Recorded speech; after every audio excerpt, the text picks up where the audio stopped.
Continuamos con Saber y Sabor. Les comento quiénes me acompañan esta noche. Cristina Gallo Martínez, ella es abogada, ex juez de Corte de Salta y directora del Instituto de Derecho Ambiental en UCASAL. Y Carolina Sánchez, que es doctora en Salud Pública, ingeniera en Recursos Naturales y también docente universitaria en UCASAL. Bienvenidas. Gracias. Un placer que me acompañen esta noche. Gracias, Sergio. Hoy estoy adornado por dos bellas mujeres, así que es una noche especial. Bueno, Cristina, yo decía en mi editorial de que existe legislación en la Constitución Nacional, en la Constitución Provincial, hay ordenanzas también. Me preguntaba si son suficientes, si hay que ayornar las leyes o hay la suficiente cantidad de leyes buenas o son antiguas, o hay anomia y no se aplica. Explícanos un poquito en qué situación estamos legalmente. Bueno, ya que vamos a hablar de derecho, señalar que el año pasado se cumplieron 50 años del Tratado de Estocolmo, que fue la primera normativa internacional a partir de Naciones Unidas que habló del ambiente, como la necesidad de proteger al ambiente como forma de proteger a la vida. A partir de allí sucedieron una cantidad de otros acuerdos, el de Johannesburgo, Río 2 veces, Río más 20, Río más 30, y estos fueron incorporados a través de la legislación nacional, a través de un artículo especial, con la sanción de leyes nacionales que incorporaron estos tratados internacionales a nuestra legislación nacional. Entonces tenemos normativas internacionales y normativas nacionales que incorporaron estos tratados a nuestra normativa. Además, hay normativas independientes de estas normativas a nivel nacional, como leyes de presupuestos mínimos a partir de la Ley General del Ambiente, que es un poco la ley de presupuestos mínimos por excelencia, que establece estos presupuestos mínimos, que la nación establece determinados requisitos mínimos que se deben cumplir para proteger el ambiente, pero las provincias pueden dictar otras normativas que las reglamenten, pero no pueden fijar estándares inferiores, digamos, de calidad a la que está establecida por la ley. Siempre tiene que ser o igual o mejorando la prevención del ambiente. Después las provincias también tienen facultades, ¿no? Las provincias y los municipios. Los municipios, sobre todo con el tema de la basura, por ejemplo, es uno de los temas esenciales que dictan los municipios, ¿no? Y también porque ustedes han visto que hay parques nacionales, hay reservas municipales, que todas están destinadas a preservar no solo la naturaleza, sino la biodiversidad, los animales, y por ende la población.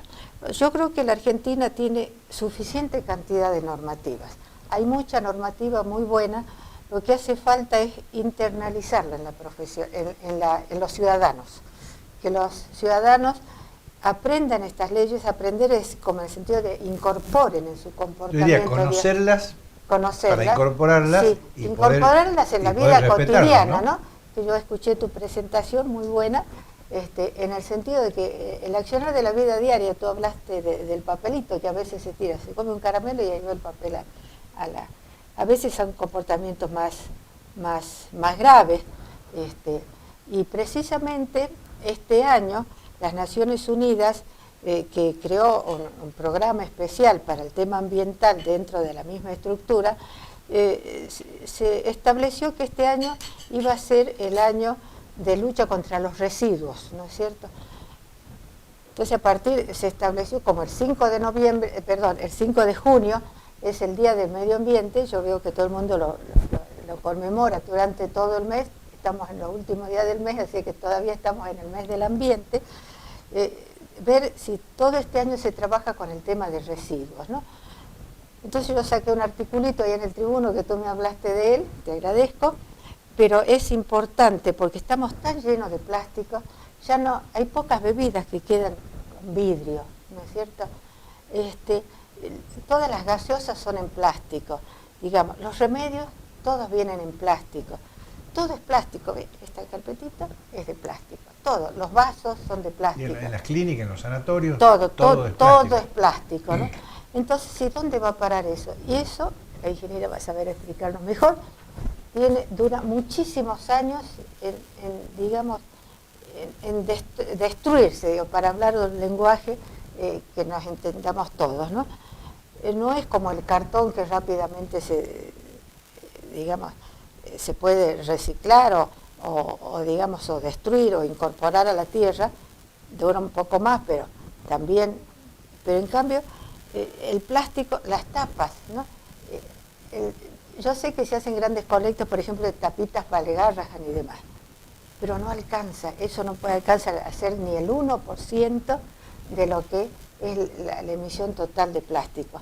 Y como bien decías, hay islas enteras de plástico en los océanos. Y los animales, los pescados que comemos, la mayoría tienen incorporado plástico en sus estómagos.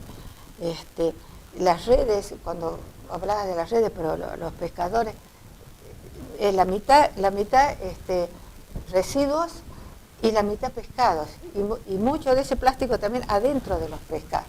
Después los comemos los humanos. Y bueno, y eso altera la salud, altera el medio ambiente, porque no se destruye. Y eso tenemos que asumirlo todos. Lamentablemente hay muy poca conciencia de esto, ¿no? Y bueno, lo que pasa es que todo lo tomamos como civilización, ¿no? Los primeros plásticos que se popularizaron fueron las medias de nylon.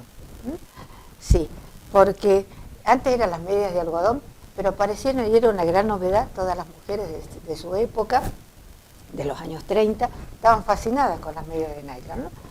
Y bueno, evidentemente eran más bonitas, más simpáticas, las otras eran medias más gruesas, que nos gustan a los mayores, pero a las mayores, pero y bueno, y ahí empezó la escalada, ¿no?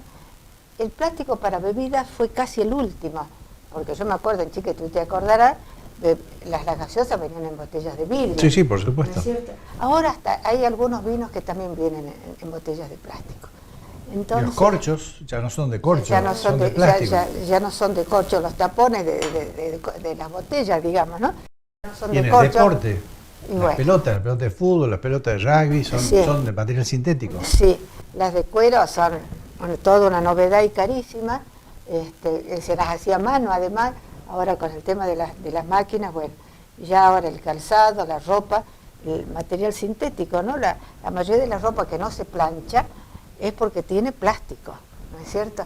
Y que a las mujeres nos fascina, porque ya no tenemos que estar con la plástica. Creo que el Papa, la primera encíclica que hizo él fue justamente referirse a Laudato Si.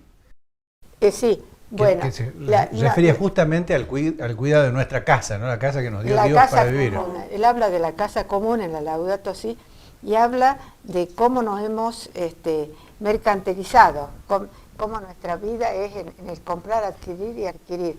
Ya no es, yo decía en aquel artículo, me acuerdo que en esa época, en el primario, teníamos una materia que se llamaba algo así como labores, ¿no? Y que bordábamos los manteles. Para mí era un desastre porque yo era zurda y mi mamá no me podía ayudar, sigo haciendo eso. Mi mamá no me podía ayudar porque ella era diestra, ¿no? Entonces yo cosía para acá y ella cosía para el otro lado, porque todas las niñas en esa época, nuestras madres nos ayudaban, ¿no? Y hacíamos las bolsas para el pan, divinamente bordadas y todo lo demás como corresponde, ¿no es cierto? Y la bolsa para cada cosa. Pero eran de tela que cada una la presentaba de la mejor forma que veía. Pero después se reemplazó con la bolsa de plástico y ahora todo. Si vas a la farmacia, aparte de ser el medicamento en una botellita de plástico, te la dan en una bolsita de plástico. Yo la trato de rechazar y digo, ¿para qué?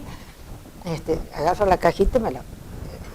Ahora, Caro, ¿cuál es tu mirada en esta realidad? Bueno, la verdad es que el plástico es un producto tecnológico que tiene un montón de aplicaciones irreemplazables casi ya a esta altura de la tecnología, ¿no? El problema es el mal uso del plástico y la masividad que tomó el plástico, ¿no?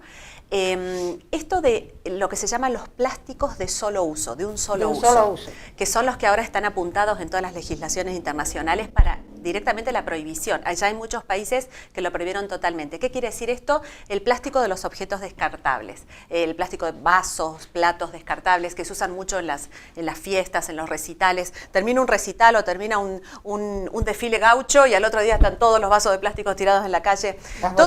Las botellas, todo esto. También todo lo que son los sorbetes para beber o los hisopos, por ejemplo, para la higiene. Esos son productos pequeñitos que tienen plástico, que tienen uso único y que es consumir y descartar, ¿no? En ese esquema de economía lineal, donde lo que hacemos es tomar recursos, transformarlos, consumirlos y desechar, sin fijarnos de dónde viene el recurso y hacia dónde va el objeto cuando ya no nos sirve, ¿no? Entonces, a eso se opone un enfoque de la economía circular. Y la economía circular apunta a un montón de aspectos de la cadena de valor que se puede aplicar al plástico también. Una es buscar materiales alternativos al plástico derivado de petróleo, ¿no? Hay bioplásticos, que son plásticos que se fabrican a partir de moléculas que no salen como un subproducto de la fabricación de los combustibles, sino que salen de plantas. Por ejemplo, se puede hacer plástico a partir de moléculas que salen de la papa, que salen del maíz. Se llaman plásticos biobasados. Que no son realmente plásticos. Ahí está. Que requieren un montón de procesos industriales para tener las mismas prestaciones y las mismas propiedades que tiene un plástico.